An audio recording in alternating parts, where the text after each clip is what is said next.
आज हम लोग एग्जाम्पल्स देखते हैं। लास्ट क्लास में जो हम लोगों ने पढ़ा था डिफरेंट टाइप्स ऑफ सेट्स के बारे में, आज उनके एग्जाम्पल्स देखते हैं हम लोग। ओके, एग्जाम्पल्स में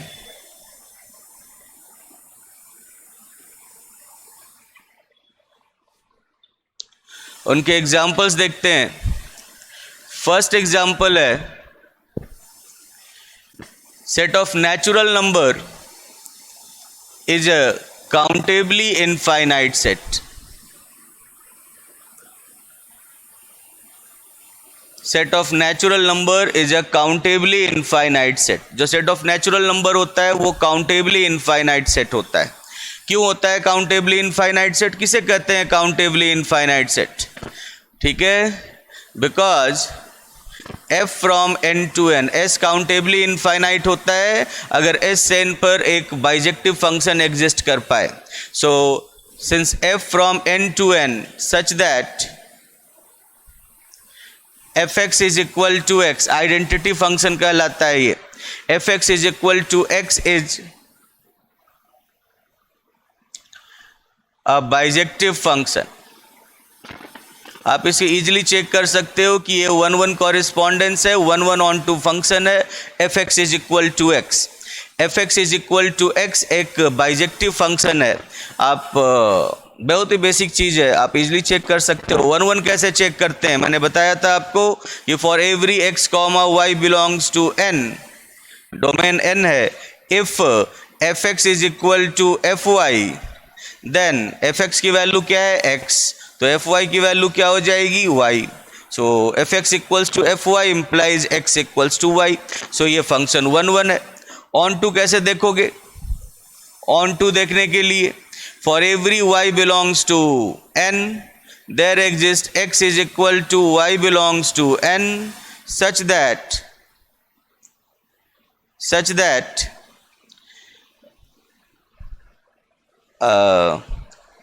fx is equal to f of x equals to x equals to y because x equals to y है।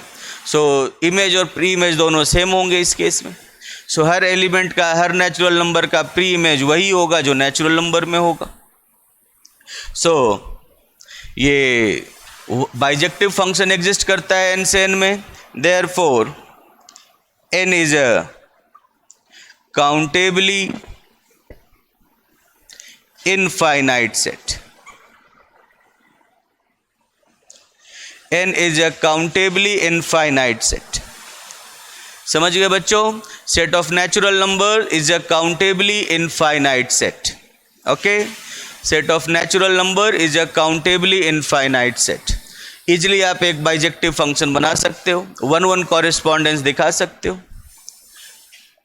सेकेंड एग्जाम्पल है set of integers is a countably infinite set. आप उन्हें एक लिस्ट में arrange कर दो, आप उन्हें काउंटिंग कैसे करते हैं ये दिखा दो। Countably infinite set, Z is a countably infinite set. कैसे होगा जेड काउंटेबली इनफाइनाइट सेट? तो जेड के एलिमेंट्स कैसे लिखते हैं? Z equals to 0, 1, -1, 2, -2, 3, -3, 4, -4 dot dot dot, ऐसे लिखते हैं। जेड के सारे एलिमेंट्स को इस तरीके से अरेंज कर सकते हैं। अब आप इनका 1-1 कॉरेस्पॉन्डेंस दिखा सकते हो n के साथ। भाई 0 इज मैप टू 1, पहला एलिमेंट है, ये दूसरा एलिमेंट है, ये तीसरा एलिमेंट है, ये चौथा एलिमेंट है, ये पांचवा एलिमेंट है, ये छठा एलिमेंट है, ये सातवां एलिमेंट है, ये आठवां, ये 9th एंड सो ऑन। अगर आपने इतना भी दिखा दिया कि भाई जब तक ये ख़त्म नहीं होगा, जब तक ये ख़त्म नहीं होगा ये भी ख़त्म नहीं होगा, जब तक इसके एलिमेंट्स मिलते जाएंगे साथ साथ इसके भी एलिमेंट्स मिलते जाएंगे, ये आप देख सकते हो इनके बीच में 1-1 कॉरेस्पॉन्डेंस दिख रहा है। तो बस अगर आप इतना भी दिखा दोगे कि z और n में एक 1-1 कॉरेस्पॉन्डेंस है, z के हर एलिमेंट के लिए n का डिस्टिंक्ट एलिमेंट आपको मिल रहा है, तो इसका मतलब ये हुआ कि भाई ये दोनों सेट सिमिलर सेट है। और अगर कोई सेट n के सिमिलर हो जाए तो वो काउंटेबली इनफाइनाइट सेट होता है। ठीक है, सो z and n have 1-1 correspondence, 1-1 correspondence, hence Z is countably infinite set. जरूरी नहीं है कि आप हमेशा इसे एक सेट बिल्डर फॉर्म में fx फंक्शन बनाकर ही दिखाओ। जैसे यहाँ पर fx इक्वल्स टू x बनाया, जरूरी नहीं कि हमेशा उसी फॉर्म में दिखाओ। आप एक लिस्ट के फॉर्म में भी दिखा सकते हो कि भाई इनके और नेचुरल नंबर में जो भी लिस्ट में अरेंज हो सके उनका और नेचुरल नंबर के बीच में 1-1 कॉरेस्पॉन्डेंस दिखाया जा सकता है इस तरीके से। तो इसीलिए हम लोग कहते हैं कि अगर कोई सेट किसी लिस्ट में अरेंज किया जा सके तो वो काउंटेबल सेट होता है। अगर कोई सेट लिस्ट में अरेंज किया जा सके और इनफाइनाइट हो तो काउंटेबली इनफाइनाइट होता है। ओके बच्चों, मैं आपको चलो इसका एक बार आपको मैं फॉर्मली कैसे हम लोग सेट बिल्डर फॉर्म में फंक्शन बनाते हैं और उसे कैसे 1-1 ऑन-टू दिखाते हैं वो मैं दिखाता हूं अभी आपको। ये मिटा दूं लेफ्ट हैंड साइड।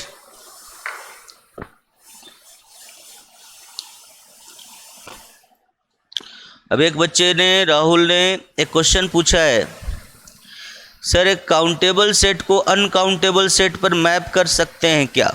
अगर हाँ तो इमेज सेट काउंटेबली फाइनाइट होगा या इनफाइनाइट? एक काउंटेबल सेट को आप किसी भी सेट पर मैप कर सकते हो। फंक्शन बनाने के लिए कोई किसी भी सेट मतलब दूसरा सेट बस नॉन एम्प्टी होना चाहिए। एक काउंटेबल सेट को आप किसी भी नॉन एम्प्टी सेट पर मैप कर सकते हो, कोई प्रॉब्लम नहीं है। ठीक है, फिर बच्चा पूछ रहा है कि सर इमेज क्या होगा, मतलब काउंटेबल सेट का इमेज क्या होगा? तो आपको पता होगा, मैंने बताया था कि cardinality of range is always less than equal to cardinality of domain. तो अगर आपका डोमेन काउंटेबल सेट है तो उसके रेंज की कार्डिनलिटी, उस फंक्शन के रेंज की कार्डिनलिटी, ठीक है, 1 से लेकर उसके कार्डिनलिटी के बराबर हो सकती है, डोमेन की कार्डिनलिटी के बराबर हो सकती है। तो वो कुछ भी हो सकता है, काउंटेबली इनफाइनाइट भी हो सकता है और फाइनाइट भी हो सकता है। मान लो डोमेन आपने सेट ऑफ नेचुरल नंबर रखा और सारे एलिमेंट्स, डोमेन के सारे एलिमेंट्स को आपने सिंगल एलिमेंट 1 पर मैप कर दिया, तो फिर ये रेंज एक सिंगलटन सेट हो गया। ठीक है, आपने 2 एलिमेंट्स पे मैप कर दिया कि भाई आधे को 1 पे आधे को 2 पे मैप कर दिया, तो 2 एलिमेंट हो गए रेंज में। आपने इधर काउंटेबली इनफाइनाइट रखा और उधर अनकाउंटेबल है, तो अनकाउंटेबल के अंदर आप काउंटेबली इनफाइनाइट सबसेट निकाल सकते हो और फिर हर किसी को अलग अलग काउंटेबली इनफाइनाइट इमेजेस दे दिए, मतलब डिस्टिंक्ट एलिमेंट्स के डिस्टिंक्ट इमेजेस दे दिए, तो रेंज में भी काउंटेबली इनफाइनाइट एलिमेंट्स आ गए। तो इसलिए डोमेन में इतना, रेंज में भी इतना हो सकता है, कोई प्रॉब्लम नहीं है उसमें। ठीक है, डोमेन अगर काउंटेबली इनफाइनाइट सेट है तो और आप उसे किसी अनकाउंटेबल सेट पे मैप कर रहे हो तो रेंज फाइनाइट भी हो सकता है और काउंटेबली इनफाइनाइट भी हो सकता है। रेंज अनकाउंटेबल नहीं हो सकता क्योंकि रेंज की कार्डिनलिटी हमेशा डोमेन की कार्डिनलिटी से कम या बराबर होती है, और डोमेन काउंटेबली इनफाइनाइट है, कोडोमेन अनकाउंटेबल है, लेकिन रेंज एटमोस्ट काउंटेबली इनफाइनाइट ही होगा। वो फाइनाइट भी हो सकता है और काउंटेबली इनफाइनाइट भी हो सकता है।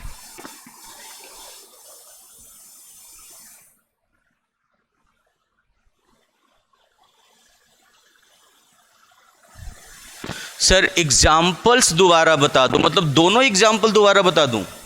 आप लेट आए थे क्या अभी? हाँ, दोनों एग्जाम्पल्स दोबारा बता दूं?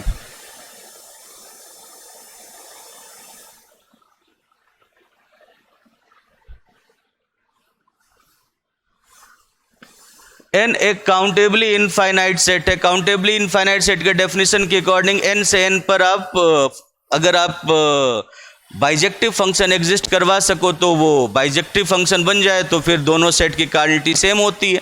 ठीक है, अगर किसी सेट से एन पर अगर आप एक 1-1 ऑन-टू फंक्शन एग्जिस्ट करवा सको तो वो सेट आपका काउंटेबली इनफाइनाइट सेट होता है। तो मैंने एक 1-1 ऑन-टू फंक्शन एग्जिस्ट करवा दिया, fx is equal to x। ठीक है, आइडेंटिटी फंक्शन कहलाता है। आप देख सकते हो कि ये 1-1 भी है और ऑन-टू भी है, ये 1-1 भी है और ऑन-टू भी है, इसीलिए ये बाइजेक्टिव फंक्शन है, इसीलिए ये काउंटेबली इनफाइनाइट सेट है। जब आपने जेड को काउंटेबली इनफाइनाइट दिखाना था, पहले जेड के सारे एलिमेंट को लिख दो और उनके एलिमेंट्स को अगर आप एक लिस्ट में अरेंज कर सकते हो जिसमें आप ये बता सको कि कौन से एलिमेंट से आप स्टार्ट कर रहे हो और किसके बाद कौन सा एलिमेंट आ रहा है। जैसे आपने 0 से स्टार्ट किया यहाँ पे, फिर आपको पता है कि 0 के बाद 1 आएगा, 1 के बाद -1 आएगा, -1 के बाद 2 आएगा, 2 के बाद -2 आएगा। इस तरीके से आप अरेंज कर रहे हो सारे एलिमेंट्स को कि ठीक है, पहले n आएगा, फिर -n आएगा, फिर n+1 आएगा, फिर -n+1 आएगा, फिर n+2 आएगा, फिर -n+2 आएगा। ये कहीं से शुरू करोगे ऐसा ही चलता जाएगा। तो आपने ये बता दिया कि किस एलिमेंट से स्टार्ट करना है और किस एलिमेंट के बाद कौन सा एलिमेंट आने वाला है।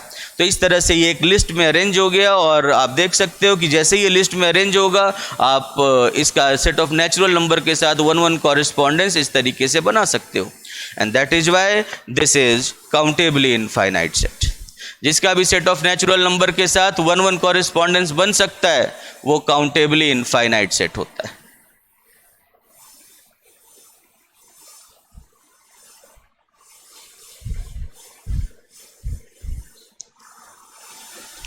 ओके या इसी को अगर हम लोग फंक्शन फॉर्म में दिखाएं तो आप ऐसे कह सकते हो कि और let f is a function from z to n such that let f is a function from z to n such that f of x is equal to। अब आप देख सकते हो कि जब भी आपका x पॉजिटिव होता है तो यहाँ पर आपको 2x मिलता है whenever x is greater than 0 and this is equal to 1 minus 2x whenever x is less than or equal to 0। आप देख सकते हो, आप इसे इस तरीके से फंक्शन में बना सकते हो। जैसे आपने x इक्वल्स टू 1 रखा, इमेज आपको 2 मिला। जब आपने x इज इक्वल टू 2 रखा, इमेज आपको 4 मिला।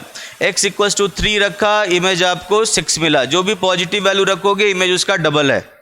और नेगेटिव पहले 0 देख लो, x इक्वल्स टू 0 रखा, 1 माइनस 0 इक्वल्स टू 1 मिला, तो 0 का इमेज 1 मिला। जब आपने x इक्वल्स टू -1 रखा तो 1 minus 2 into -1, that means 1 minus -2, 1 plus 2, 1 plus 2 3, -1 का इमेज 3 मिला।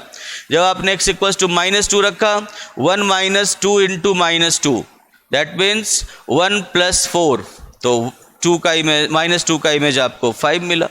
तो इस तरीके से आप देख सकते हो कि ये फंक्शन है सेट बिल्डर फॉर्म में इस 1-1 कॉरेस्पॉन्डेंस को रिप्रेजेंट कर रहा है। सेम फंक्शन है बट ये रोस्टर फॉर्म है, टेबुलर फॉर्म है। ये बता रहा है कि कौन से एलिमेंट का इमेज एग्जैक्टली कौन सा है और ये इन जनरल x मानकर ये सेट बिल्डर फॉर्म में फंक्शन को दिखाया गया है। समझ गए? तो आपने इसको सेट बिल्डर फॉर्म में रिप्रेजेंट कर दिया कि f(x) is equal to 2x होगा when x greater than 0, 1 minus 2x होगा when x is less than 0। अब आप दिखा सकते हो कि भाई 1-1 दिखाना है आपको। 1-1 दिखाने के लिए क्या करोगे? 1-1 दिखाने के लिए आप केसेज लोगे क्योंकि यहाँ पर केसेज बने हुए हैं। So for every x, y belongs to z, पहला let x is greater than 0, y is greater than 0, दोनों के दोनों पॉजिटिव हैं। ठीक है। If fx is equal to fy, तो पॉजिटिव के केस में fx क्या होता है? fx इक्वल्स टू 2x है, fy इक्वल्स टू 2y है, that means x is equal to y। So आप देख सकते हो अगर x भी पॉजिटिव है, y भी पॉजिटिव है, fx is equal to fy मानने पर x इक्वल्स टू y मिल रहा है। Case 2, x is less than 0 and y is less than 0, less than equal to 0 and x is less than equal to 0। अब इस case में आप देख सकते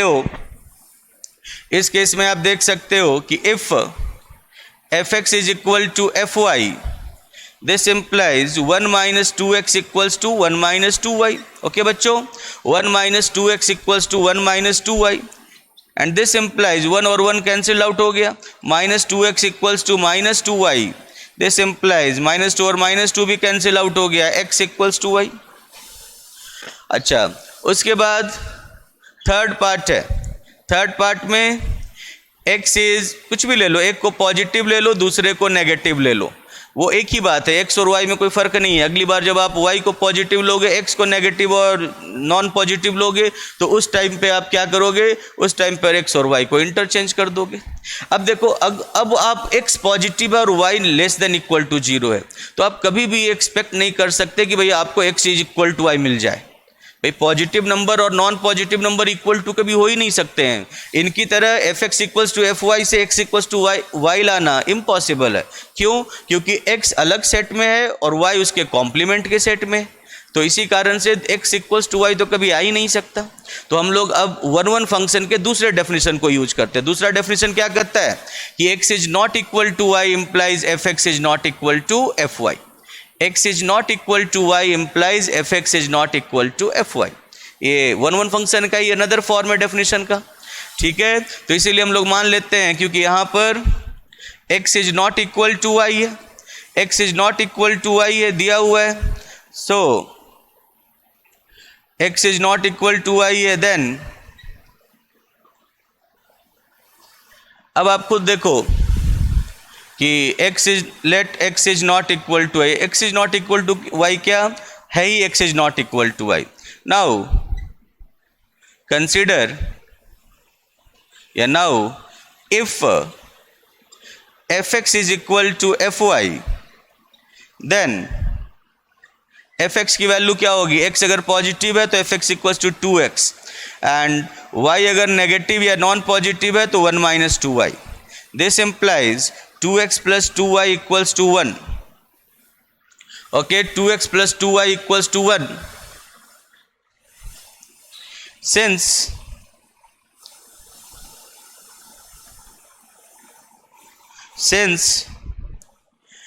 x comma y belongs to z, so 2x plus 2y is always even number। भाई किसी integer को 2 से मल्टीप्लाई करोगे इवन हो जाएगा, फिर दूसरे इंटीजर को भी 2 से ही मल्टीप्लाई करोगे इवन हो जाएगा, और दो इवन का सम इवन हो जाएगा। सो LHS 2x प्लस 2y जो है वो इवन नंबर है। So 2x plus 2y can not be equal to 1, 1 तो ऑड नंबर है, तो किसी भी इंटीजर x और y के लिए 2x प्लस 2y कभी 1 हो ही नहीं सकता, क्योंकि LHS इवन है और RHS ऑड है। तो इसी कारण से so 2x plus 2y can not be equal to 1, so this assumption is wrong. So fx is not equal to fy। So x is not equal to y से आपने दिखा दिया fx is not equal to fy। ये 1-1 function ये दिखाना, ये हम लोगों ने ये दिखाया है कि ये जो फंक्शन है ये 1-1 फंक्शन है। सिंस ये पीस वाइज डिफाइंड था, इसलिए हम लोगों ने अलग अलग केसेज ले लिए। एक केस ले लिया कि जब x पॉजिटिव हो, y पॉजिटिव हो, दोनों पॉजिटिव हो तो क्या होगा, जब दोनों नॉन पॉजिटिव हो तो क्या होगा, और एक पॉजिटिव और दूसरा नॉन पॉजिटिव है तो क्या होगा। तो तीनों केसेज में आपने देख लिया कि भाई ये जो फंक्शन है ये 1-1 फंक्शन है। आई बात समझ में? लिख लो इसे आप लोग 1-1 फंक्शन। फिर मैं आपको इसका ऑन टू नेचर दिखाता हूँ कि भाई ये सिर्फ इंजेक्टिव ही नहीं है, सर्जेक्टिव भी है, तभी आप दिखा सकते हो कि यहाँ पर 1-1 कॉरेस्पॉन्डेंस एग्जिस्ट करेगा।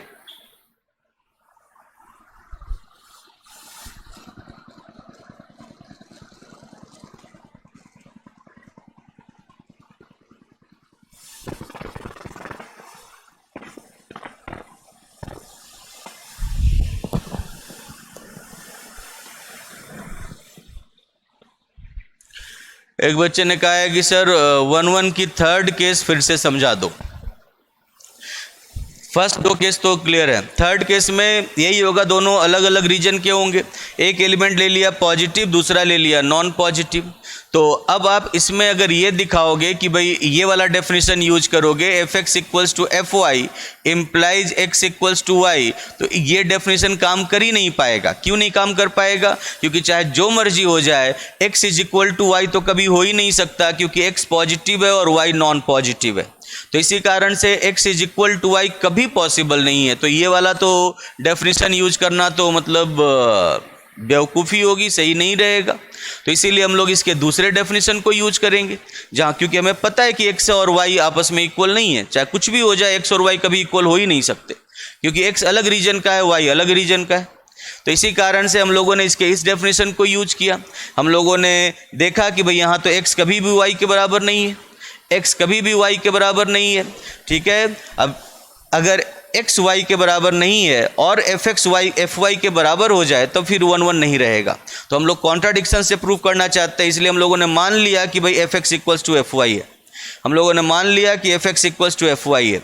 अगर fx इक्वल्स टू fy है तो इसका मतलब कि 2x is equal to 1 minus 2y हो जाएगा, क्योंकि x पॉजिटिव है तो fx इक्वल्स टू 2x कहलाएगा। y नेगेटिव है, y less than equal to 0 है, तो इसका मतलब उसके लिए f ऑफ y क्या होगा, 1 माइनस 2y। ये इस डेफिनेशन को फॉलो करेगा, less than equal to 0 number जो होगा, ठीक है। इसीलिए 2x equals to 1 minus 2y हो गया। 2y को लेफ्ट हैंड साइड में लेकर आ गए तो 2x plus 2y equals to 1 हो गया। अच्छा, x और y किसके एलिमेंट्स हैं, x और y एलिमेंट्स हैं z के, इंटीजर्स हैं। अब किसी इंटीजर को 2 से मल्टीप्लाई करोगे तो वो इवन इंटीजर होता है, इस कारण से 2x भी इवन इंटीजर है, 2y भी इवन इंटीजर है। दो इवन इंटीजर का सम क्या होता है, इवन इंटीजर होता है। इसका मतलब LHS इवन इंटीजर है और RHS 1 ऑड नंबर है, ऑड इंटीजर है। तो क्या कोई इवन इंटीजर किसी ऑड इंटीजर के इक्वल हो सकता है? क्या कोई इवन इंटीजर 1 के इक्वल हो सकता है? कभी नहीं हो सकता। इवन और ऑड इक्वल कैसे हो सकते हैं? कभी नहीं होते, दोनों एक दूसरे के कॉम्प्लीमेंट हैं, ठीक है। तो that is why since x comma y belongs to z, so 2x plus 2y is always even number, so 2x plus 2y can not be equal to 1। इसका मतलब जो हम लोगों ने fx is equal to fy माना है वो गलत माना है, क्योंकि अगर fx इक्वल टू fy होगा तो 2x plus 2y equal to 1 आ जाएगा, जो कि पॉसिबल ही नहीं है। That is why fx is not equal to fy, that is why fx is not equal to fy। Okay बच्चों, लिख लो आप लोग इसे।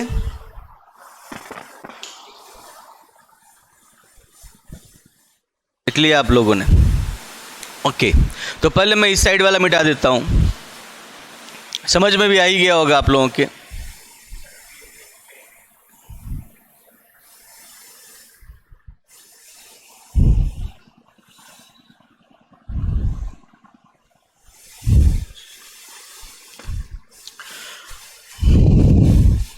ओके, अब 1 1 हो गया, अब ऑन टू की बात करते हैं। 1 1 के बाद अब हम लोग ऑन टू की बात करते हैं। ऑन टू में आप देख सकते हो 1 1 फंक्शन के बाद onto function. Onto function में आपको एक एलिमेंट लेना पड़ेगा कोडोमेन से। कोडोमेन क्या है? नेचुरल नंबर है। So let y be an element of n। y n का एलिमेंट है, कोडोमेन का जनरल एलिमेंट है, ठीक है। जनरल एलिमेंट ले लिया। So then y is either even or odd। Set of natural number का कोई एलिमेंट है, वो या तो इवन नंबर होगा या फिर ऑड नंबर होगा, ऐसा ही कुछ होगा। सेट ऑफ नेचुरल नंबर का एलिमेंट है, वो या तो इवन होगा या फिर ऑड होगा। इफ y इज इवन, ठीक है, इफ y इज इवन, अगर y इवन है, then there exist x equals to y upon 2 belongs to z। If y is even, if y is even, then there exist y upon 2 below, there exist x is equal to y upon 2 belongs to z। आप समझ सकते हो कि अगर even number को 2 से divide करोगे वो भी एक इंटीजर ही होगा। कोई अगर इवन नंबर है उसे आप 2 से डिवाइड कर दोगे तो फिर भी वो इंटीजर ही रहेगा, z का एलिमेंट ही रहेगा। मतलब जो y अपॉन 2 मिलेगा वो डोमेन का एलिमेंट होगा। So that is why if y is even, then there exist x equals to y upon 2 belongs to z such that f of x is equal to f of y upon 2। अब आप खुद सोचो कि y क्या है? Even number है positive integers का, तो y पॉजिटिव है, y अपॉन 2 भी पॉजिटिव होगा। और आपको पता है कि अगर x पॉजिटिव है, ठीक है, y अपॉन 2 पॉजिटिव है, तो उसका इमेज क्या होता है? 2x। इसका मतलब एफ ऑफ वाई अपॉन 2 क्या हो जाएगा, 2 into y upon 2 equals to y. So आपने देख लिया कि हर इवन वाई के लिए एक एक्स एग्जिस्ट करता है जहां पर f x is equal to y हो जाए, जहां पर f x is equal to y हो जाए। हर इवन वाई के लिए, हर इवन पॉजिटिव इंटीजर वाई के लिए एक एक्स एग्जिस्ट करता है इंटीजर के सेट में, जिसके लिए f x is equal to y हो जाए। ठीक है। Now if y is odd positive integer, if y is odd positive integer, एक तो इवन पॉजिटिव इंटीजर देख लिया, अगर y odd पॉजिटिव इंटीजर होगा then there exist x is equal to, अब मैंने आपको ऑन टू दिखाने के लिए क्या कहा था कि पहले तो आप जब भी आपको ऑन टू दिखाना हो किसी फंक्शन को तो सबसे पहले तो आप f x is equal to y को सॉल्व करो। अब इस बार y ऑड नंबर है, ठीक है, y ऑड नंबर है, तो इसीलिए ऑड के लिए आप 1 माइनस 2x यूज करो। 2x तो कभी ऑड हो ही नहीं सकता, so this implies 1 minus 2x equals to y. तो 2x equals to 1 minus y and x is equal to 1 minus y upon 2, x equals to 1 minus y upon 2. So if y is an odd positive integer, then there exists x equals to 1 minus y upon 2 belongs to z. आप खुद देख लो, अगर y odd number है तो minus y भी odd integer होगा, और odd में अगर आप 1 ऐड कर दोगे तो वो even हो जाएगा। अगर y odd integer है तो माइनस y भी odd integer होगा, और ऑड इंटीजर में अगर आपने 1 ऐड कर दिया, 1 जोड़ दिया, तो वो इवन इंटीजर हो जाएगा, और इवन इंटीजर को 2 से डिवाइड करोगे तो वो डिविजिबल होगा 2 से, और आपको 1 माइनस वाई बाई 2 एक इंटीजर मिलेगा। इसका मतलब x डोमेन का एलिमेंट होगा, 1 माइनस वाई बाई 2 डोमेन का एलिमेंट होगा अगर y ऑड पॉजिटिव इंटीजर है तो। इसीलिए such that fx is equal to f of 1 minus y by 2, 1 minus y by 2। देखो अगर y ऑड पॉजिटिव इंटीजर है, अगर y ऑड पॉजिटिव इंटीजर है तो y की वैल्यूज क्या होंगी, 1 3 5 7 9 ऐसे होंगी। और आप देख सकते हो 1 माइनस 1 भी करोगे तो 0 मिलेगा, 1 माइनस 3 करोगे तो -2 मिलेगा, अपॉन 2 -1 होगा, 1 माइनस 5 करोगे तो आपको -4 मिलेगा, अपॉन 2 -2 होगा, 1 माइनस 7 करोगे तो आपको -6 मिलेगा, अपॉन 2 -3 होगा। मतलब ये जो भी एलिमेंट होंगे 1 minus y by 2 for odd positive integers y, इनकी वैल्यूज क्या होंगी, 0 -1 -2 -3 -4 ऐसी वैल्यूज होंगी। और इनके लिए फंक्शन कैसे डिफाइंड है, f x equals to 1 minus 2x, अगर x less than equal to 0 है तो इसीलिए 1 माइनस वाई बाई 2 के लिए फंक्शन कैसे डिफाइंड होगा, this is equal to 1 minus 2 into 1 minus y by 2। अब जरा सिंप्लीफाई कर लो, 2 और 2 कैंसिल आउट हो जाएगा, 1 minus y that is equal to y. तो इस तरह से आप देख सकते हो कि इस केस में अगर y ऑड पॉजिटिव इंटीजर होगा उसके लिए भी डोमेन में एक x एग्जिस्ट करेगा such that f x is equal to y हो। इवन पॉजिटिव इंटीजर होगा y, उसके लिए भी आपको एक x मिलेगा डोमेन में such that f x is equal to y हो। ऑड पॉजिटिव इंटीजर होगा y, उसके लिए भी एक x मिलेगा डोमेन में जिसके लिए f x is equal to y हो। सो और ऑड और इवन के अलावा पॉजिटिव इंटीजर में कुछ होता नहीं है, हर पॉजिटिव इंटीजर या तो इवन होगा या ऑड होगा, और दोनों केसेज में आपको प्री इमेज मिल रहे हैं जेड में। इसका मतलब ये हुआ कि ये फंक्शन ऑन टू फंक्शन है।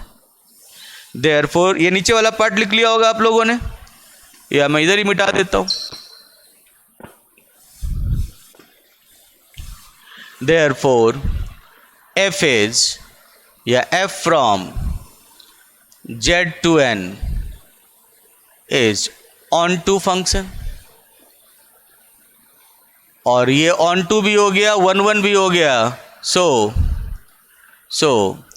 F from Z to N such that f x is equal to 2x when x is greater than 0 and 1 minus 2x when x is less than equal to 0 is 1-1 correspondence, 1-1 correspondence. Hence, Z is countably infinite set. Hence, Z is countably infinite set.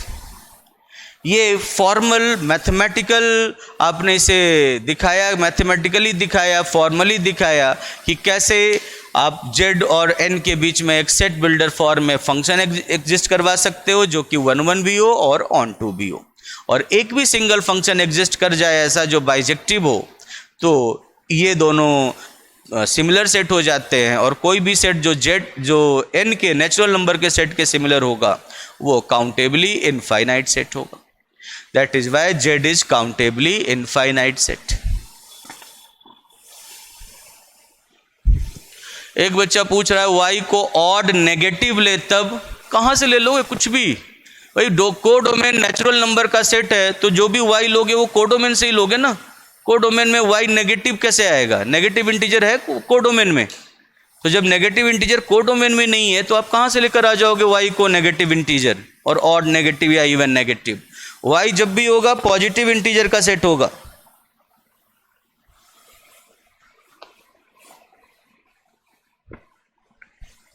तो इस तरह से आप देख सकते हो कि ये जो Z है ये काउंटेबली इनफाइनाइट सेट है. फिर थर्ड एग्जांपल आप देख लो कि जो n क्रॉस n है, this is also a countably infinite set. n cross n is also a countably infinite set. n cross n is a countably infinite set. अब देखो n cross n countably infinite set कैसे है, तो सबसे पहले n cross n के elements लिखो. n cross n के एलिमेंट्स कैसे होते हैं? ऑर्डर्ड पेयर में होंगे 1, 1, 1, 2, 2, 1, 3, 1, 4, 1, 5 एंड सो ऑन, ऐसे चलता चला जाएगा.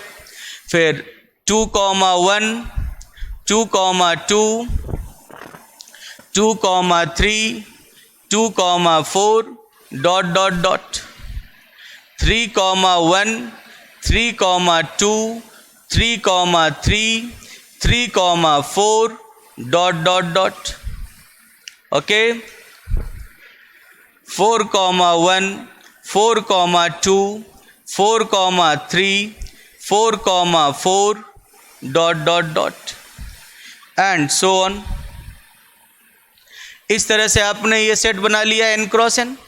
अब इस सेट के एलिमेंट्स आप देख सकते हो अभी 2 डायमेंशनल एरे में है. अगर मान लो फर्स्ट रो में आप चलने लगे तो फर्स्ट रो में ही खो जाओगे, सेकेंड रो तक पहुंच ही नहीं पाओगे. इनफाइनाइट कभी खत्म होने वाली चीज़ थोड़ी ही है, ये चलती चली जाएगी ये लाइन और आगे बढ़ती चली जाएगी लाइन, कभी खत्म नहीं होगी लाइन, और आप इसी में काउंट करते रह जाओगे. सेकंड लाइन में पहुंच भी नहीं पाओगे, सेकंड रो तक तो आप पहुंच भी नहीं पाओगे. तो ये एक लिस्ट में अरेंज नहीं है, ये एक टेबल में अरेंज्ड है, 2 डायमेंशनल टेबल में अरेंज्ड है. हमें चाहिए एक लिस्ट में, ताकि आप बता सको कि भाई 1 का इमेज क्या होगा, या इसका किसका इमेज 1 होगा, किसका इमेज 2 होगा, किसका इमेज 3 होगा, किसका इमेज 4 होगा, कौन पहला एलिमेंट है, कौन दूसरा एलिमेंट है, कौन तीसरा एलिमेंट है, कौन चौथा एलिमेंट है, ये आप बता पाओ. तो इसको बताने के लिए आपको एक सिंगल लिस्ट में अरेंज करना पड़ेगा इसे. तो इसके लिए क्या तरीका होता है कि हम लोग डायगोनली अरेंज करते हैं, ऐसे.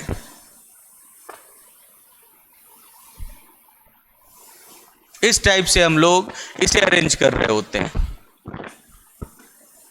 समझ गए. और इसी को अगर आप डायगोनली लिखोगे तो therefore n cross n can be expressed as पहला एलिमेंट 1, 1, दूसरा एलिमेंट 1, 2, तीसरा एलिमेंट 2, 1, चौथा एलिमेंट 1, 3, पांचवा 1, 2, 2, छठा 3, 1, फिर 1, 4, 2, 3, 3, 2, 4, 1 एंड सो ऑन.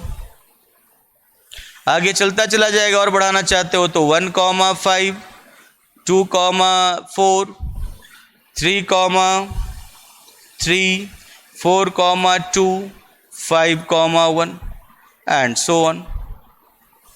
इस तरह से आप काउंट करोगे 1,1, then 1,2, then 2,1, then 1,3, 2,2, 3,1, then 1,4, 2,3, 3,2, 4,1, then 1,5, 2,4, 3,3, 4,2, 5,1, then 1,6 और ऐसे ही चलता चला जाएगा नीचे की तरफ।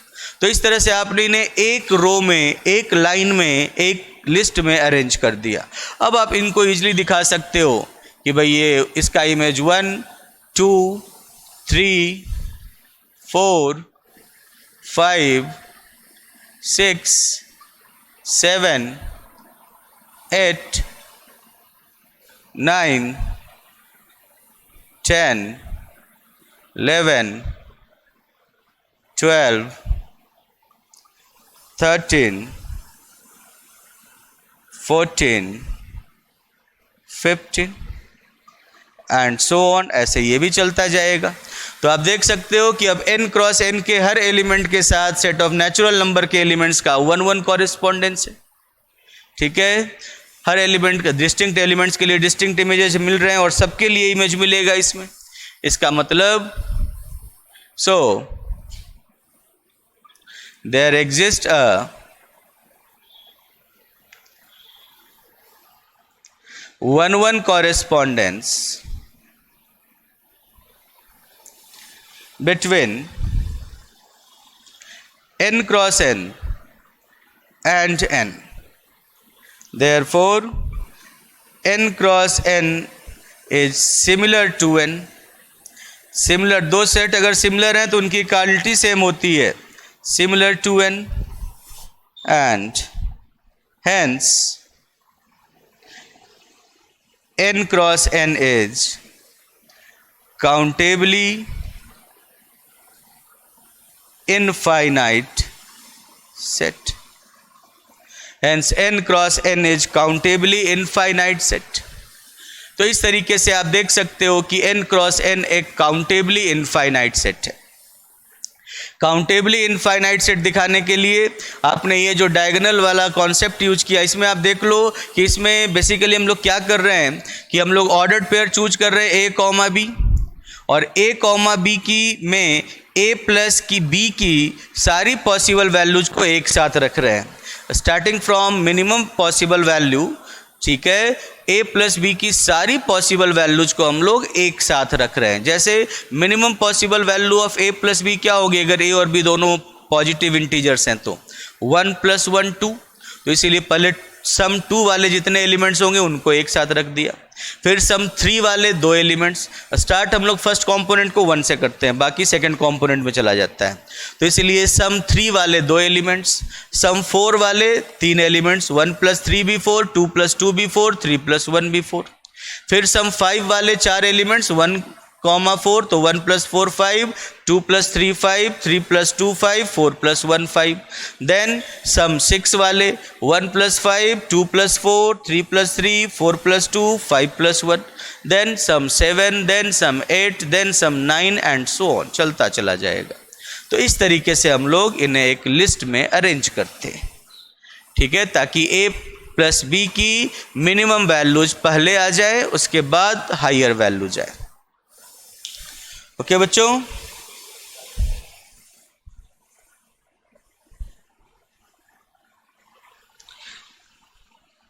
सर ये इमेज कैसे दिखा रहे हो? नेचुरल नंबर को कोडोमेन में रखने के बाद जब इमेज बनाते हैं तो जैसे काउंटिंग करते हैं वैसे इमेज दिखाते हैं।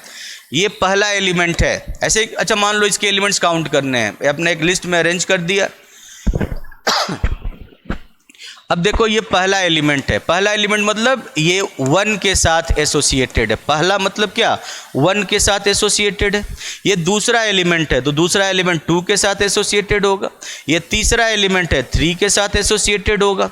चौथा एलिमेंट 4 के साथ, पांचवा एलिमेंट 5 के साथ, छठा एलिमेंट 6 के साथ, सातवां एलिमेंट 7 के साथ, आठवां एलिमेंट 8 के साथ, एंड सो ऑन। इस तरह से मैपिंग कर रहे हैं, इस तरह से इमेज बना रहे हैं कि जो n क्रॉस n के इस लिस्ट में, ठीक है, जो नंबर, जो एलिमेंट जिस पोजीशन पे होगा, ठीक है, उसी नंबर के साथ वो मैप्ड होगा, वही नंबर उसका इमेज होगा। ये कॉन्सेप्ट यूज कर रहे हैं। समझ गए? समझ में आई बात? लिस्ट का मतलब ही यही है ना कि आप बता सको first, second, third, fourth, fifth, six, seventh, eight, और चलता चला जाए। ना तो इसके एलिमेंट्स खत्म हो, ना आपके नंबर्स खत्म हो गए, दोनों साथ साथ चलते रहेंगे, 1-1 कॉरेस्पॉन्डेंस मिलता रहेगा। समझ में आई बात? 1-1 कॉरेस्पॉन्डेंस आपको मिलता जाएगा। एक बच्चा बोल रहा है sir explain again. n cross n के एलिमेंट्स, अच्छा कार्टेशियन प्रोडक्ट आप जानते हो, दो सेट का कार्टेशियन प्रोडक्ट किसे कहते हैं आप जानते हो भाई?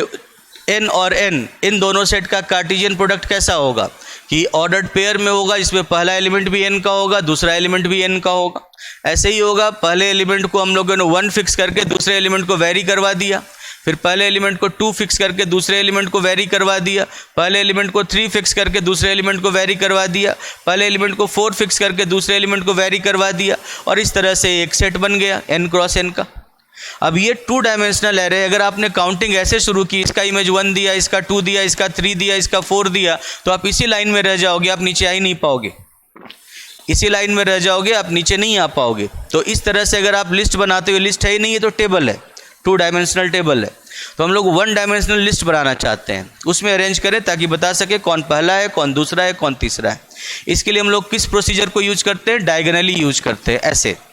समझ गए? और आप देख सकते हो किसी भी डायगोनल पे देखोगे तो किसी भी डायगोनल पे जितने एलिमेंट्स होंगे उनके दोनों कंपोनेंट का सम इक्वल होगा, उनके दोनों कंपोनेंट का सम इक्वल होगा। 1 + 4 5, 2 + 3 5, 3 + 2 5, 4 + 1 5, 1 + 5 6, 2 + 4 6, 3 + 3 6, 4 + 2 6, 5 + 1 6। तो आप देख सकते हो कि इस डायगोनल पे जितने भी नंबर्स आएंगे, जितने भी एलिमेंट्स आएंगे, सबके दोनों कंपोनेंट्स का सम इक्वल होगा। ठीक है, तो इसी कॉन्सेप्ट को यूज कर रहे हैं कि पहले सबसे छोटे सम से शुरू कर रहे हैं, 1 + 1 2 से।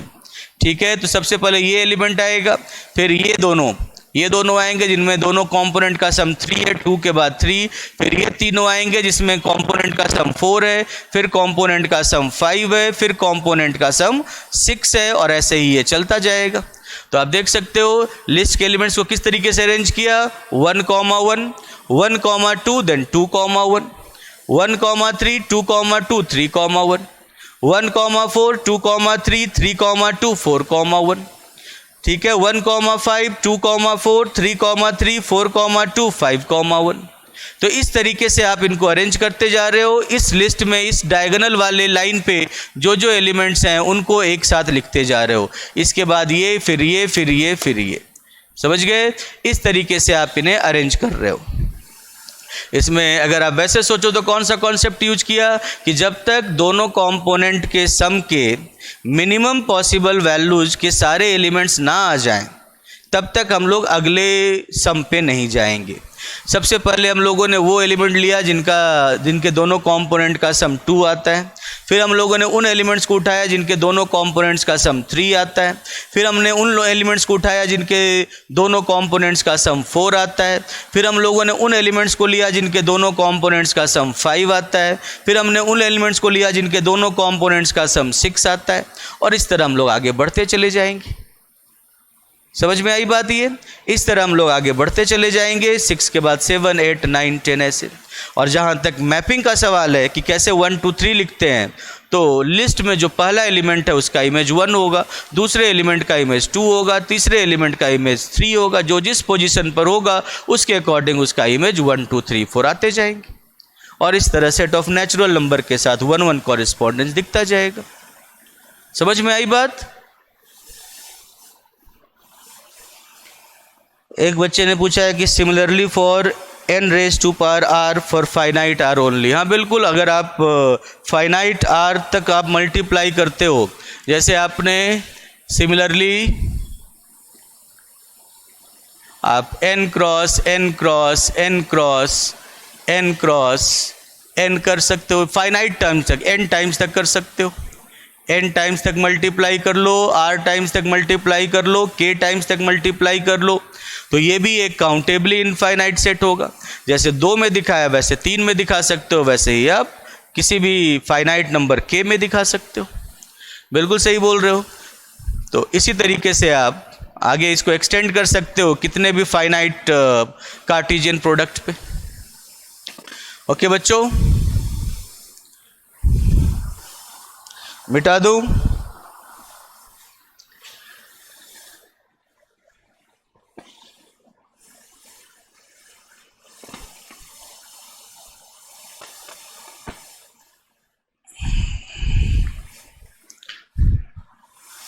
अब हम लोग n क्रॉस n के बाद अगले एग्जाम्पल पे आते हैं।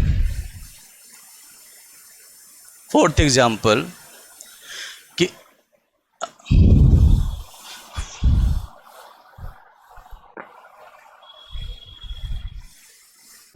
फोर्थ एग्जाम्पल पे आते हैं कि Q is a countably infinite set. Set of rational numbers is a countably infinite set। जो सेट ऑफ रैशनल नंबर होता है वो भी एक काउंटेबली इनफाइनाइट सेट होता है। तो set of rational number countably infinite set कैसे हुआ? तो Q is a countably infinite set, ये दिखाने के लिए आपको क्या दिखाना होगा कि भाई पहले तो आप रैशनल नंबर का डेफिनेशन देख लो। Q is equal to P upon Q, इस फॉर्म में लिखते हैं where P is an integer, Q is a positive integer, Q belongs to N, P is an integer, Q is a positive integer and GCD of P comma Q equals to 1।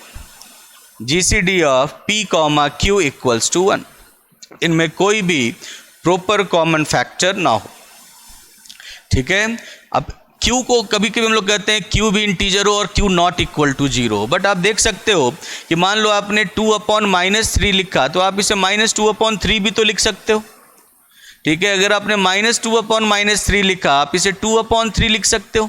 सो जो denominator में अगर negative integer आ रहा है तो उस minus को आप numerator में शिफ्ट कर सकते हो। डिनोमिनेटर में जो नेगेटिव इंटीजर आ रहा है उसे आप न्यूमरेटर में शिफ्ट कर सकते हो। इस कारण से हम लोगों ने Q को डिनोमिनेटर को हमेशा पॉजिटिव माना। डिनोमिनेटर 0 कभी हो नहीं सकता, नेगेटिव हो सकता था, जो नेगेटिव साइन था उसे हम लोगों ने अगर न्यूमरेटर में शिफ्ट कर दिया तो फिर वो डिनोमिनेटर हमेशा पॉजिटिव रख सकते हैं। इसीलिए हम लोगों ने P को कोई भी इंटीजर रखा, Q को पॉजिटिव इंटीजर रखा और इन दोनों का GCD 1 रखा। अब जैसे n क्रॉस n में हम लोगों ने काम किया था कि भाई a प्लस बी की मिनिमम वैल्यू को लेकर हम लोग चल रहे थे, वैसे ही हम लोग इस Q को भी एक लिस्ट में अरेंज करते हैं। वैसे ही हम लोग इस Q को एक लिस्ट में अरेंज करते हैं और देखो किस तरीके से अरेंज किया जाता है। देखो सबसे पहले तो हम लोग ये देखेंगे कि जैसे P अपॉन Q है ना, तो P अपॉन Q की उन वैल्यूज को पहले रखा जाएगा, P अपॉन Q की उन वैल्यूज को पहले रखा जाएगा जिनके लिए मॉड P प्लस Q की वैल्यू मिनिमम हो। ठीक है, स्मॉलर वैल्यूज को वैल्यूज ऐसे लिख लो कि P upon Q for smaller values of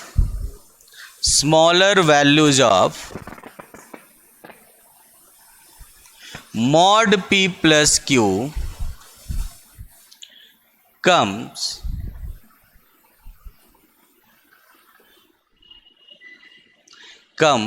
before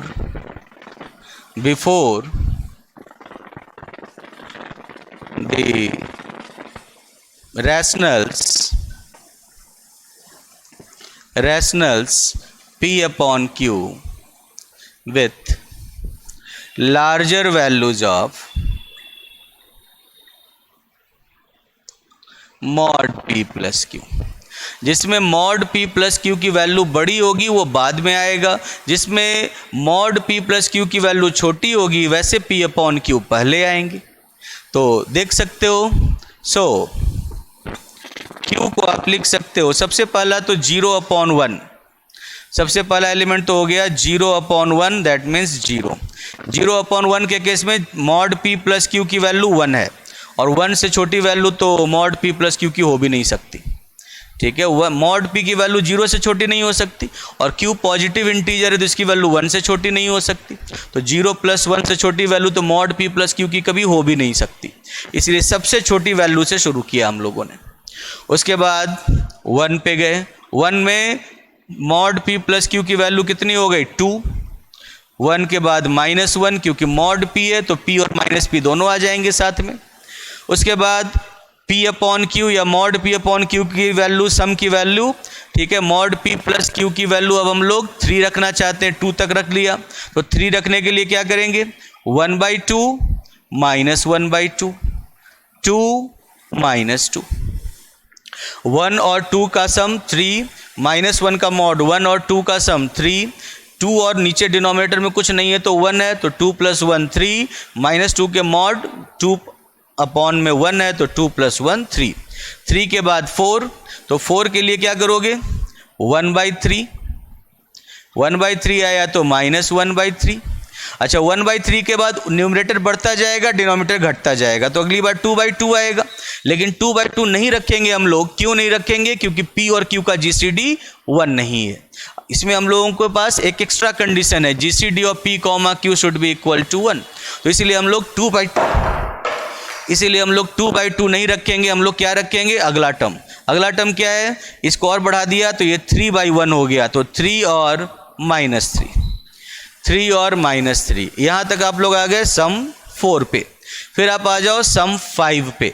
तो सम 5 पे आओगे तो सम 5 के लिए क्या हो जाएगा? 1/4 -1/4, ठीक है। फिर न्यूमरेटर बढ़ा दो तो 2/3 -2/3। फिर न्यूमरेटर बढ़ा दो, डिनोमिनेटर खुद ही घट जाएगा, तो 3/2 -3/2। फिर न्यूमरेटर बढ़ा दो 4/1 एंड -4/1। ये सम 5 वाले जितने पॉसिबल केसेस थे सारे आ गए। मॉड P प्लस Q की वैल्यू जब 5 होगी उसके कॉरेस्पॉन्डिंग जो भी रैशनल नंबर्स P/Q आपको मिल रहे थे वो सारे आपने यहाँ पे लिख लिए। उसके बाद आ जाओ सम 6 पर। तो सम 6 पर आओगे तो पहला क्या होगा? 1/5 -1/5। देन 2/4, न्यूमरेटर बढ़ेगा डिनोमिनेटर घटेगा, लेकिन आप खुद देख लो 2/4 में न्यूमरेटर और डिनोमिनेटर का GCD क्या है? 1 नहीं है। 1 नहीं है तो 2/4 आप इंक्लूड नहीं करोगे लिस्ट में।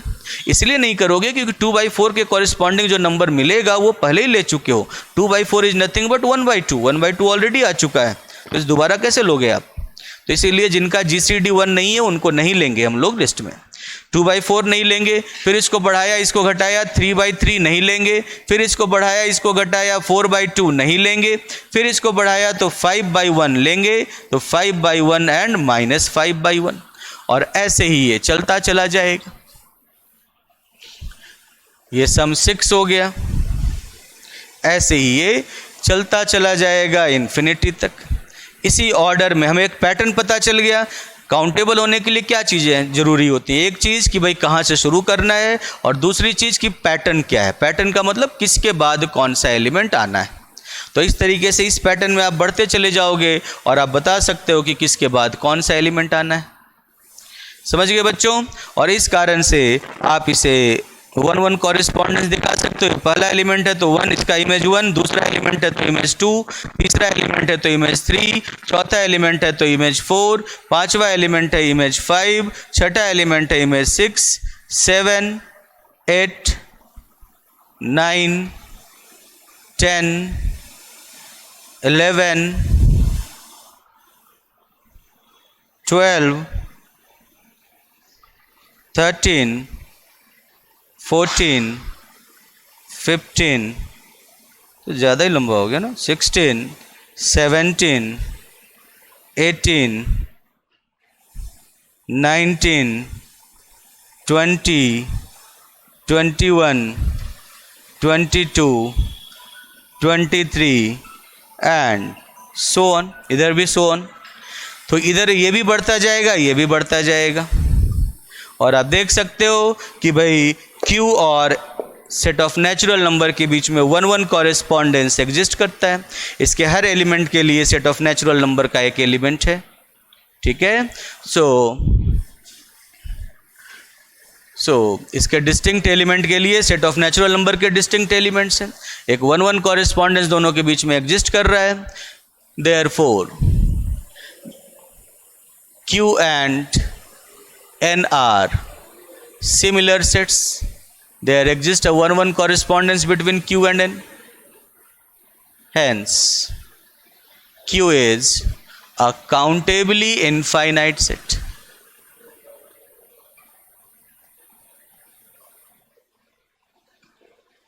Q is a countably infinite set. So मिटा दूं मैं बच्चों इनको? समझ गए आप कि Q रैशनल नंबर का सेट जो है वो काउंटेबली इनफाइनाइट सेट कैसे होता है?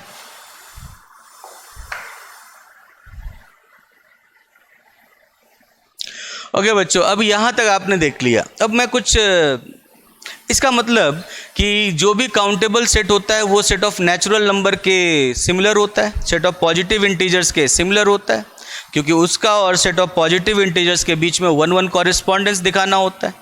और दो सेट के बीच में अगर 1-1 कॉरेस्पॉन्डेंस एग्जिस्ट करता हो तो दोनों सेट सिमिलर सेट्स होते हैं, और दोनों सेट अगर सिमिलर सेट्स हैं तो दोनों की कार्डिनलिटी भी सेम होगी।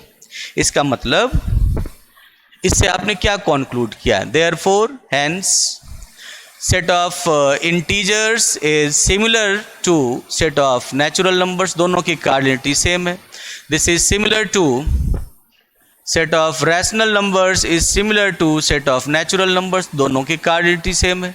ठीक है, set of this cartesian product n cross n is similar to set of natural numbers. ठीक है, सेट ऑफ और क्या देखा था, इसके फाइनाइटली मैनी प्रोडक्ट कर लो, n क्रॉस n कितनी बार, n टाइम्स, या कुछ भी k टाइम्स, r टाइम्स, कुछ भी लिख लो, k टाइम्स, ये भी सिमिलर होता है सेट ऑफ नेचुरल नंबर के। ठीक है, जो भी काउंटेबली इनफाइनाइट सेट होता है वो सिमिलर होता है सेट ऑफ नेचुरल नंबर के, और अगर सिमिलर है तो इन दोनों की कार्डिनलिटी सेम होती है। अब ये अजीब बात लगती होगी कि भाई सेट ऑफ नेचुरल नंबर तो सेट ऑफ इंटीजर्स का, सेट ऑफ रैशनल नंबर्स का प्रॉपर सबसेट है, बहुत ही छोटा प्रॉपर सबसेट है, फिर दोनों के बीच में सिमिलरिटी कैसे आ गई? दोनों सिमिलर है तो आपने दिखाया है प्रूव करके कि दोनों के बीच में 1-1 ऑन-टू फंक्शन एग्जिस्ट करता है, दोनों के बीच में 1-1 कॉरेस्पॉन्डेंस एग्जिस्ट करता है, इसी कारण से दोनों सेट सिमिलर हैं। तो फाइनाइट में ऐसा पॉसिबल नहीं है, कोई भी फाइनाइट सेट अपने किसी भी प्रॉपर सबसेट के सिमिलर नहीं हो सकता, बट इनफाइनाइट सेट अपने प्रॉपर सबसेट के सिमिलर हो सकता है। ठीक है, तो आप इसको ऐसे लिख सकते हो कि भाई a finite set can never be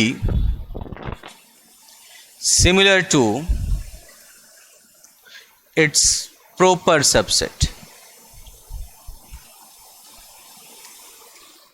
कोई फाइनाइट सेट अपने प्रॉपर सबसेट के सिमिलर नहीं हो सकता, बट एन इनफाइनाइट सेट, चाहे कोई भी इनफाइनाइट सेट हो, इज ऑलवेज similar to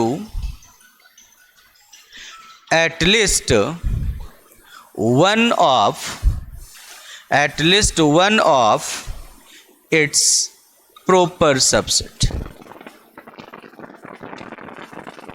मैं ये नहीं कह रहा हूं कि इनफाइनाइट सेट अपने सारे प्रॉपर सबसेट के सिमिलर होगा, मैं ये नहीं कह रहा हूं कि इनफाइनाइट सेट अपने सारे प्रॉपर सबसेट के सिमिलर होगा, बट मैं ये कह रहा हूं कि कम से कम एक प्रॉपर सबसेट हमेशा एग्जिस्ट करेगा जिसके वो सिमिलर होगा, कम से कम एक प्रॉपर सबसेट हमेशा एग्जिस्ट करेगा जिसके वो सिमिलर होगा। और कंस्ट्रक्ट करने में कुछ भी नहीं है। मान लो if S is an infinite set, कोई S आपने इनफाइनाइट सेट ले लिया, and alpha is an element of S, then S is similar to T equals to S minus alpha। Set में से आपने एक एलिमेंट बाहर निकाल लिया, ठीक है, इनफाइनाइट का मतलब कि क्या बोलूं, एक समुद्र है, एक सी है, उसमें से आपने एक बाल्टी पानी बाहर निकाल लिया, क्या फ़र्क पड़ेगा उसे? वो सिमिलर ही दिखेगा आपको, एक बाल्टी से कोई फर्क नहीं पड़ने वाला उसे। वैसे ही इनफाइनाइट सेट एक तरह का समुद्र है, उसमें से आपने एक एलिमेंट हटा दिया, चलो ठीक है एक एलिमेंट गायब कर दो। मान लो आपने जेड लिया, जेड में आपने भाई ऐसे दिखाया था 0 1 -1, याद है आपको, 2 -2 3 -3 ऐसे दिखाया था, और आपने इस तरह से मैपिंग दिखाई थी 1 2 3 4 5 6 7 ऐसे दिखाया था आपने।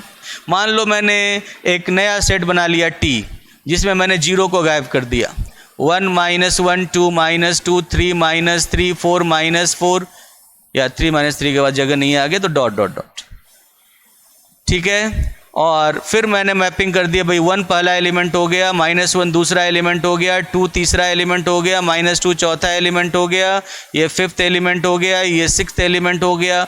कहाँ कोई फर्क पड़ा? ये भी काउंटेबली इनफाइनाइट, एक एलिमेंट हटा दिया फिर भी काउंटेबली इनफाइनाइट, ठीक है। दोनों को आप देख सकते हो, दोनों की कार्डिनलिटी सेम है, दोनों सिमिलर सेट्स हैं, है कि नहीं? तो एक एलिमेंट निकालने से कोई फर्क नहीं पड़ता। तो कोई भी सेट आप ले लो इनफाइनाइट सेट, उसमें से एक एलिमेंट निकाल दो बाहर, और फिर जो नया सेट बनेगा प्रोपर सबसेट बन गया। प्रोपर सबसेट का क्यों मतलब है कि भाई अल्फा इसके अंदर नहीं है लेकिन एस के अंदर है, अल्फा टी का एलिमेंट नहीं है लेकिन अल्फा एस का एलिमेंट है। तो अगर सेट में सबसेट से एक एलिमेंट भी ज़्यादा हो जाए, एक एलिमेंट भी सेट में ऐसा मिल जाए जो सबसेट में नहीं है, तो वो सबसेट प्रोपर सबसेट कहलाता है। तो आप यहाँ पर देख सकते हो t is proper subset of s but t is similar to s. बात समझ में आई मेरी? तो अगर आप एक एलिमेंट हटा दोगे तब भी दोनों सेट सिमिलर ही रहेंगे। ओके बच्चों,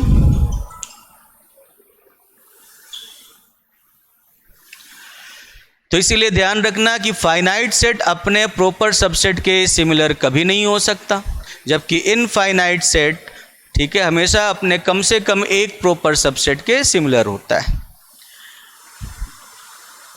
अब कुछ पॉइंट्स लिख लो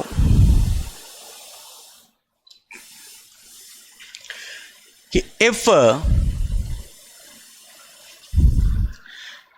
f from a to b is a bijective function, ये जानते ही होगे आप लोग वैसे, if f from a to b is a bijective function then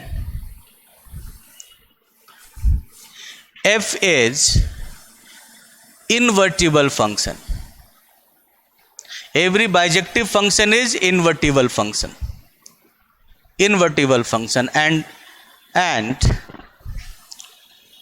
its inverse function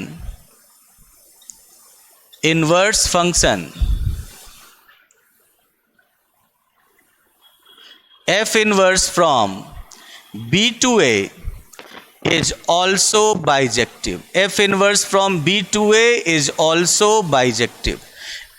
f अगर a से b में बाइजेक्टिव है तो f इनवर्स भी b से a में बाइजेक्टिव होता है। f अगर a से b में बाइजेक्टिव है तो f इनवर्स b से a में बाइजेक्टिव होता है। f इनवर्स एग्जिस्ट करेगा और वो भी बाइजेक्टिव होगा। बाइजेक्टिव फंक्शन का इनवर्स भी बाइजेक्टिव ही होता है। ओके बच्चों, बाइजेक्टिव फंक्शन का इनवर्स फंक्शन भी बाइजेक्टिव होता है, ठीक है। आप इजीली देख सकते हो, वैसे आपको दिखाना है कि भाई f इनवर्स बाइजेक्टिव है, तो पहले तो आप 1 1 दिखा लो। 1 1 कैसे दिखाओगे? तो for every x, y belongs to b, there exist a, b belongs to a such that there exists a, b belongs to a such that f of a equals to x and f of b is equal to y। ऐसे बोल सकते हो। ऐसे क्यों बोल सकते हो? क्यों? क्योंकि f is on 2। अगर f on 2 है तो क्योंकि बाइजेक्टिव है f अगर बाइजेक्टिव है इसका मतलब कोडोमेन के हर एलिमेंट का प्री इमेज होगा, कोडोमेन के हर एलिमेंट का प्री इमेज होगा। और इसी कारण से अगर कोडोमेन में आप कोई भी दो आर्बिट्रेरी एलिमेंट लोगे x और y तो उनका भी प्री इमेज होगा a में, a और b मान लिया तो f a बराबर x, f b बराबर y। अब देखो, अब मुझे क्या दिखाना है कि भाई f इनवर्स 1 1 है। f इनवर्स को 1 1 दिखाने के लिए मैं क्या करूँगा? f इनवर्स को 1 1 दिखाने के लिए now if f inverse of x is equal to f inverse of y, then f inverse of fa is equal to f inverse of fb. x is equal to f of a और y equals to f of b. ठीक है, this implies f inverse f खत्म हो जाएगा, a equals to b. क्यों? क्योंकि f is 1 1, f 1 1 है, तो इसीलिए f इन यहाँ पे देख सकते हो f इन्वर्टिबल है, तो f inverse of f a equals to f inverse of f b में से f इनवर्स और f इनवर्स फंक्शन से एक दूसरे के ये हट जाएंगे और a इक्वल्स टू b मिल जाएगा. ठीक है, तो इस तरीके से a किसके बराबर है? a है f इनवर्स x. अब देखो a इक्वल्स टू b है, इसका मतलब f a equals to f b because f is a function. Function में अगर a डोमेन के दो पॉइंट्स अगर बराबर हैं, a इक्वल्स टू b है और f फंक्शन है, तो f a equals to f b होगा. And what is f a and what is f b? f a is equal to x और f b equals to y. So आपने चलना शुरू किया था f inverse x equals to f inverse y से, आप पहुंच गए x इक्वल्स टू y पर. That is why f inverse is 1 1.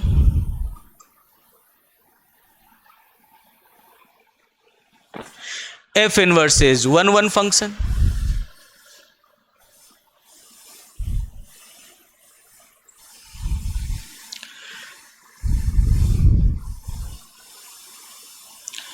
अब हम लोग बात करते हैं ऑन टू कब होगा, ऑन टू कैसे होगा.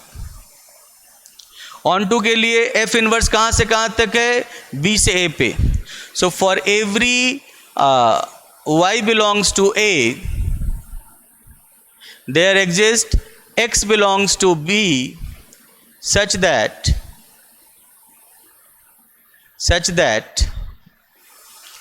for every y belongs to a there exists x belongs to b such that fx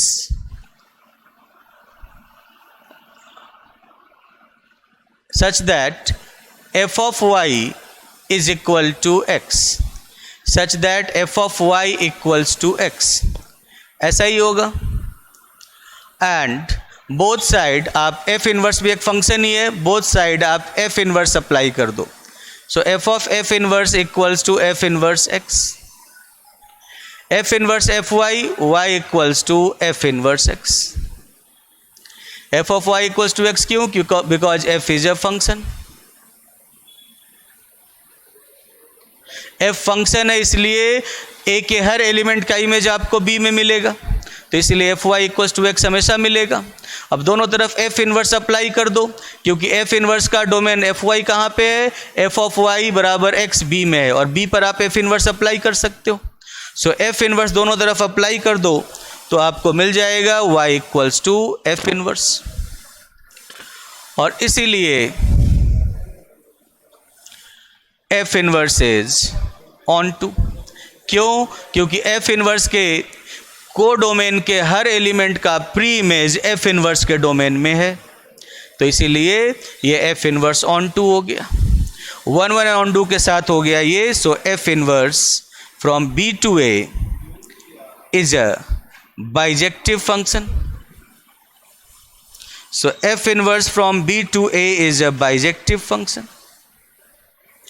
समझ गए बच्चों?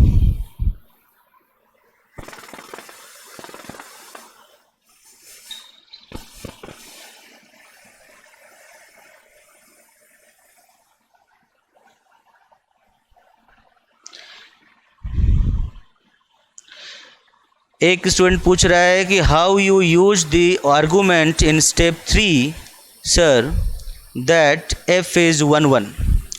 देखो बच्चों, स्टेप 3 कहाँ है? अच्छा, यहाँ पर देखो. अगर मान लो कि f आपने एक फंक्शन बनाया a से b में, ठीक है, और आपने दो एलिमेंट्स ले लिए. मान लो इस तरह से आपने देखा कि भाई, मैं एक एग्जांपल दिखाता हूँ. ये 1 है, 1 2 3 4, a बी सी। अब यहाँ आप इसका इमेज ये, इसका भी इमेज ये, इसका इमेज ये, इसका इमेज ये। अब मैं आपसे पूछूं कि भाई बताओ F inverse of f of 1 क्या होगा। अगर मैं आपसे पूछूं F inverse of f of 1 क्या होगा, मैं आपको फंक्शन में समझाऊंगा कि एफ इनवर्स और एफ ऑफ 1 का मतलब 1 नहीं होता, और एफ इनवर्स इनवर्स फंक्शन नहीं है, f inverse is inverse image. तो जैसे ही आप F inverse of f of 1 कहोगे तो एफ ऑफ 1 क्या है, एफ ऑफ 1 इक्वल्स टू ए हो गया, एफ इनवर्स ऑफ ए। इसका मतलब ऐसे कौन से नंबर्स हैं, कौन से एलिमेंट्स हैं डोमेन में जिनका इमेज ए है। तो आप देखोगे तो f inverse a equals to 1, 2 होगा। क्यों? क्योंकि ए के प्री इमेजेस डोमेन में 1 और 2 दोनों हैं। तो ए से अगर आप देखोगे कि भाई ए का प्री इमेज कौन है, 1 और 2 दोनों है, तो f inverse a equals to 1, 2 हुआ।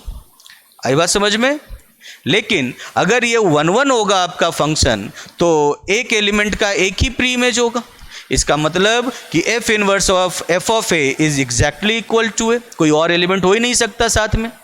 F inverse of f of B is exactly equal to B. आई बात समझ में? इसीलिए मैंने यहाँ पर ये आर्गूमेंट यूज किया कि because f is 1, 1 that is why f inverse of f of A is equal to a only. ठीक है, f inverse of f of B is equal to b only. Okay बच्चों, समझ में आ गई बात? On to case फिर से बताना। भाई आपको दिखाना है कि f inverse from B to a onto function है, आपको ये दिखाना है। आपको यह दिखाना है कि एफ इनवर्स बी से ए पर ऑन टू फंक्शन है। तो किसी भी फंक्शन को ऑन टू दिखाने के लिए आप क्या करते हो, इस फंक्शन के कोडोमेन का जो कि ए है एक जनरल एलिमेंट चूज करोगे वाई। कोडोमेन के इस फंक्शन के कोडोमेन का एक जनरल एलिमेंट चूज करोगे और दिखाओगे कि इसके कॉरेस्पॉन्डिंग इसके डोमेन में जो कि बी है एक एलिमेंट एग्जिस्ट करेगा जिसके लिए f inverse of x is equal to y होगा। यही तो हमें प्रूव करना है ना ऑन टू में। ऑन टू में हमें यही बात प्रूव करनी है कि f inverse b to a onto होगा। ठीक है, ये दिखाने के लिए आप इसके कोडोमेन में एक जनरल आर्बिट्रेरी एलिमेंट लोगे और दिखाओगे कि इसका भी प्री इमेज इस फंक्शन एफ इनवर्स के अंडर, ठीक है, बी में एग्जिस्ट करता है। वही दिखाया है मैंने। For every y belongs to A क्यों? क्योंकि वो एफ इनवर्स का कोडोमेन है। For every y belongs to A there exist x belongs to B such that, यहां पे मैंने क्या किया, f y equals to x. यहां पे मैंने किस कॉन्सेप्ट को यूज किया कि भाई एफ ए से बी में फंक्शन है। ठीक है, तो ए के हर एलिमेंट का इमेज, एफ अगर ए से बी में फंक्शन है, बस सिर्फ फंक्शन है और मैं कुछ नहीं बोल रहा हूं एफ को, एफ ए से बी में फंक्शन है तो ए के हर एलिमेंट का इमेज आपको बी में मिलेगा ना। फंक्शन में डोमेन के हर एलिमेंट का इमेज कोडोमेन में मिलता है, तो इसका मतलब ए के हर वाई का इमेज, ठीक है, आपको कोडोमेन बी में मिलेगा, एक्स मिलेगा। सो इसीलिए मैंने कहा कि for every y belongs to A there exist x belongs to B such that f of y equals to x. Why? Because f is a function.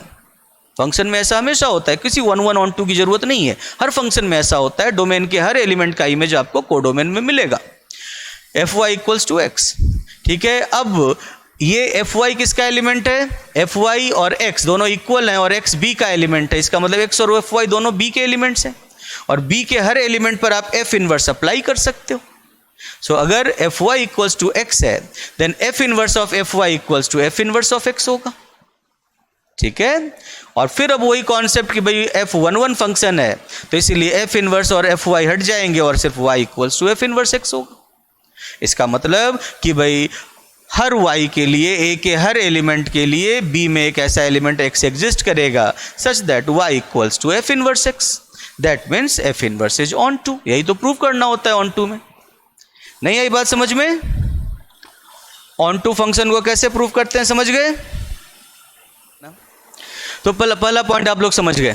अब दूसरे पॉइंट पे आ जाते हैं कि if f from a to b is a bijective, f from a to b and g from b to c are bijective functions,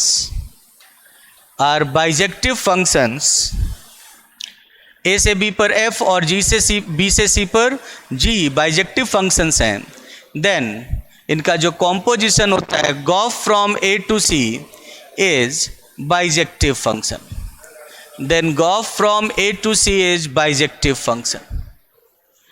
ठीक है बच्चों, अगर एफ ए से बी पर और जी बी से सी पर बाइजेक्टिव है तो जो गॉफ है वो ए से सी पर बाइजेक्टिव होगा। ओके, कैसे होगा बाइजेक्टिव आप देख सकते हो, बड़ा सिंपल है, 1 1। तो 1 1 में आपको क्या देखना होगा, for every x comma y belongs to A, gof का डोमेन ए है। If gof x is equal to gauf y, then g of f of x is equal to g of f of y. Gauf x equals to gauf y implies g of fx equals to g of fy, and this implies, आप जानते हो कि g एक bijective function है, इसका मतलब g 1 1 function है, और g 1 1 फंक्शन है, इसका मतलब g of f x equal to g of f y का मतलब हुआ कि f x is equal to f y. Why? Because g is 1 1, and then f भी तो 1 1 फंक्शन है क्योंकि f भी बाइजेक्टिव फंक्शन है, that is why x equals to y। Why? Because f is 1 1। तो आप देख सकते हो gof x equals to gof y implies x equals to y, therefore gof is 1 1। Gof 1 1 हो गया। अगर f 1 1 है, g 1 1 है, तो उनका कॉम्पोजिशन भी 1 1 होगा।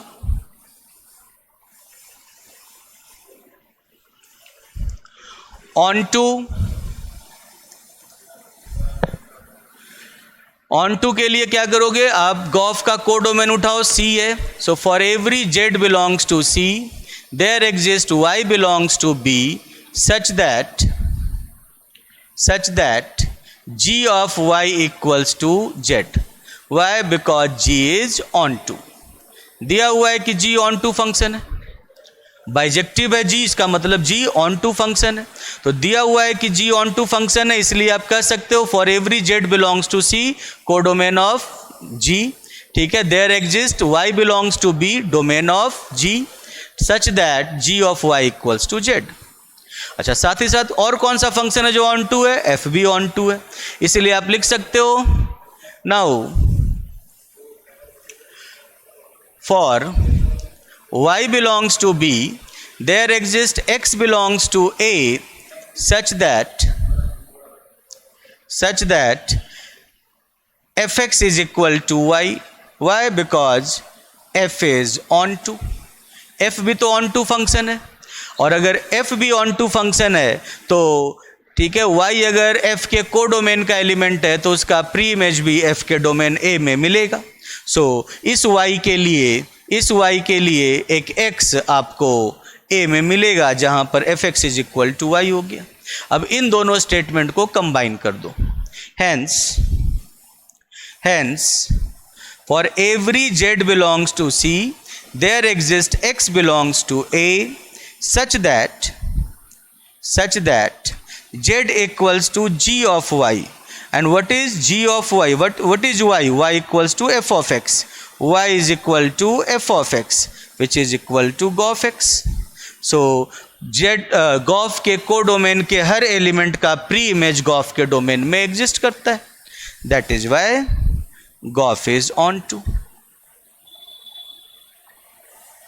गॉफ 1 1 भी हो गया, गॉफ ऑन टू भी हो गया, इसलिए गॉफ भी बाइजेक्टिव फंक्शन होगा। सो दो बाइजेक्टिव फंक्शन का कॉम्पोजिशन भी हमेशा बाइजेक्टिव होता है। लिख लो आप लोग इसे। एक बच्चे ने पूछ लिया व्हाट अबाउट फॉग, फॉग के बारे में क्या बताऊं आपको। अच्छा, आप मुझे बताओ, एफ ए से बी में एक फंक्शन है, जी बी से सी में एक फंक्शन है, डज फॉग एग्जिस्ट? मेरे इस क्वेश्चन का आंसर दे दो आप पहले। ये दो फंक्शन का कॉम्पोजिशन कब एग्जिस्ट करता है? जब इनर फंक्शन का जो रेंज होता है वो आउटर फंक्शन के डोमेन का सबसेट होता है। और सिंपल स्टेटमेंट मतलब ये इस तरह का फॉर्मेट हो तो इनर फंक्शन का कोडोमेन आउटर फंक्शन का डोमेन बना दो, इनर फंक्शन के कोडोमेन को आउटर फंक्शन का डोमेन बना दो। ठीक है, तो आउटर फंक्शन अगर जी हुआ तो गॉफ एग्जिस्ट करेगा। क्या फॉग एग्जिस्ट करेगा? फॉग करेगा तो कहाँ से कहाँ तक करेगा? ठीक है, जी का डोमेन ए बी है और एफ का कोडोमेन बी है, तो क्या आपको लगता है कि ये फॉग एग्जिस्ट करेगा बच्चों? नहीं करेगा। ठीक है, जब फॉग एग्जिस्ट ही नहीं करेगा तो उसके बाइजेक्टिव होने के बारे में क्या कह सकते हो आप? कुछ नहीं कह सकते। हाँ, अगर आपने ऐसा फंक्शन बना लिया कि f a से b पर डिफाइंड है और g जो है वो b से a पर डिफाइंड है, f a से b पर और g b से a पर, तब और दोनों बाइजेक्टिव है तो फॉग भी बाइजेक्टिव होगा और गॉफ भी बाइजेक्टिव होगा। जब दोनों एग्जिस्ट करेंगे तो दोनों बाइजेक्टिव होंगे, बट जब कोई एग्जिस्ट ही नहीं करेगा तो फिर वो बाइजेक्टिव कैसे होगा? फंक्शन ही नहीं होगा तो बाइजेक्टिव कैसे होगा? समझ में आई बात? तो इसीलिए फॉग के बारे में आप कुछ नहीं कर सकते, फॉग एग्जिस्ट ही नहीं करेगा। जब दोनों एग्जिस्ट करते, जैसे इस केस में फॉग भी एग्जिस्ट करेगा और गॉफ भी एग्जिस्ट करेगा, ठीक है, तब आप कह सकते हो कि फॉग भी बाइजेक्टिव होगा और गॉफ भी बाइजेक्टिव होगा, अदरवाइज तो कुछ नहीं कर सकते। समझ गए?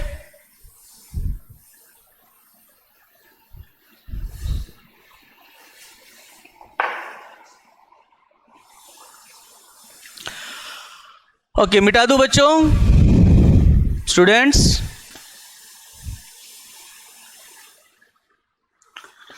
मिटा दूं इसे? यस ही बोल रहे होगे आप लोग शायद।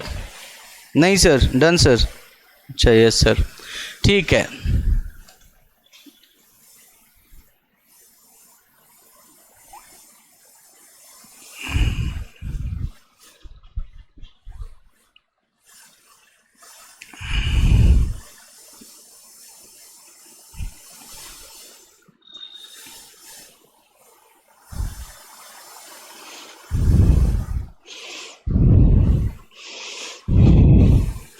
ओके, अब इससे आप समझ सकते हो कि हेंस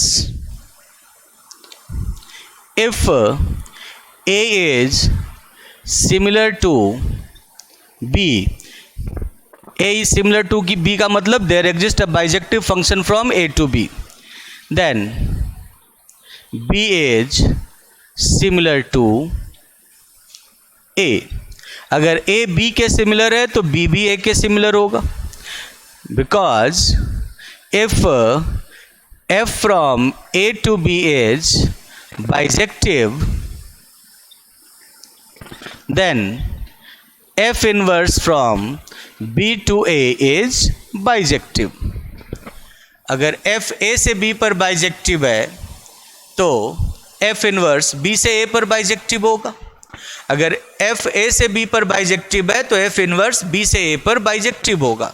और इस कारण से अगर ए से बी में के बीच में अगर एक 1-1 कॉरिस्पॉन्डेंस एक बाइजेक्टिव फंक्शन एग्जिस्ट करे तो ए और बी सिमिलर है, तो उसी तरीके से एफ इनवर्स भी बी से ए पर बाइजेक्टिव है, इसका मतलब बी भी ए के सिमिलर होगा। There exist a bijective function from B to A. Similarly, if A is similar to B and B is similar to C, then A is similar to C। अगर A B के similar है और B C के similar है तो A C के similar होगा। ठीक है, अगर एक बाइजेक्टिव फंक्शन A से B में बनता है, एक बाइजेक्टिव फंक्शन B से C में बनता है, तो इनका कॉम्पोजिशन होगा दोनों बाइजेक्टिव फंक्शंस का, वो A से C में बनेगा और वो भी बाइजेक्टिव होगा। That is why A is similar to C। That is why A is similar to C। समझ गए बच्चों? That is why A is similar to C।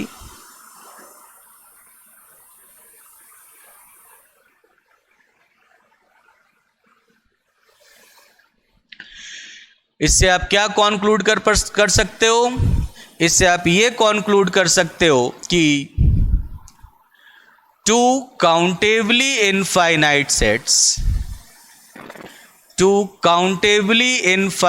Sets are always similar sets and hence two countably infinite sets or denumerable sets or innumerable sets, two countably infinite sets have same cardinalities. कोई भी countably infinite set ले लो, सबकी cardinality same होती है, सब में same number of elements होते हैं, सेम कार्डिनलिटीज।